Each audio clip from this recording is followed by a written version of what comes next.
মহিলারা স্বামীর যাবত না করে লাউ এরপরে বিভিন্ন জিনিস লইয়া যায় ঘুরে হিসাবের বা স্বামীর যাবত নেয় না, এর কি অবস্থা হইব?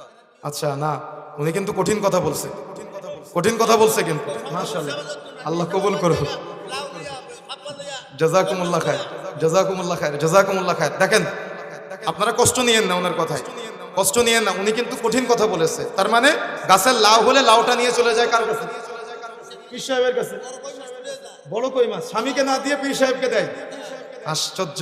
দেখেন এটা আমার জানা ছিল না। তার মানে গরুতে বাছুর দিলে কি করে? বাছুরটাও দেয়, দুধও নিয়ে যায়। আমাদের মা বোনদের হৃদয়টা অনেক নরম। দেখেন বোন, আমি আপনাকে উদ্দেশ্য করে কয়েকটা কথা বলি। একজন কবিরাজ, খুব ভালো করে বুঝেন, একজন কবিরাজ বলতেছে অমুক পুকুরের পানি খেলে রোগ ভালো হয়ে যায়। এখন আমাদের বোনেরা ওই পুকুরের পানি শেষ করে দেয়, ওই পুকুরের নিচের কাদাও শেষ করে দেয়। আছে কিনা বোন? এত অন্ধ অনুসরণ করলে হবে না। কি করতে হবে? দাজ্জাল যেদিন আসবে, ওই আপনার 50 বছর আগে মারা যাওয়া দাদাকে কবর থেকে তুলে তার রূহ দিবে, দিয়ে বলবে এই দেখো তোমার দাদা।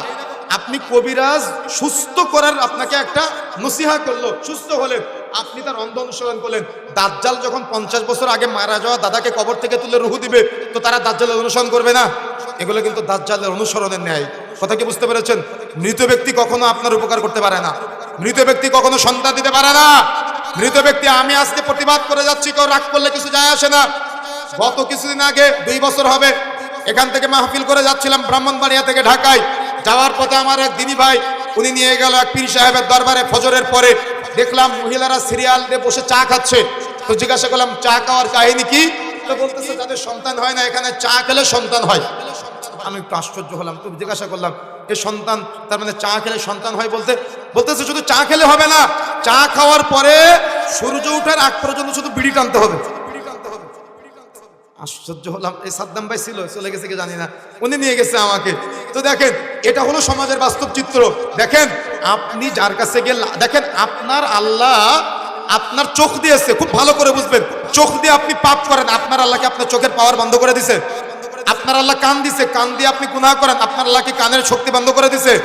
আপনার আল্লাহ মুখ দিয়েছে, মুখ দিয়ে গালিগালাজ করেন, আপনার আল্লাহকে আপনার মুখের জবান বন্ধ করে দিয়েছে। দেখেন আল্লাহর দেওয়া নিয়ামত দিয়ে আপনি পাপ করেন, অথচ আল্লাহ প্রথম আসমানে নেমে এসে বলে বান্দা কি আছো, আমার কাছে চাও, আমার কাছে ক্ষমা চাও, আমি দিয়ে দিব। বান্দা তুমি সকালে পাপ করেছো, রাতে ক্ষমা চাও, আমি তোমার ক্ষমা করে দিব। তুমি রাতে পাপ করেছো, সকালে আমার কাছে অনুতপ্ত হও, আমি তোমাকে ক্ষমা করে দিব। বোন, আপনি কেন আল্লাহর কাছে ক্ষমা চেয়ে মাজারে চলে গেলেন?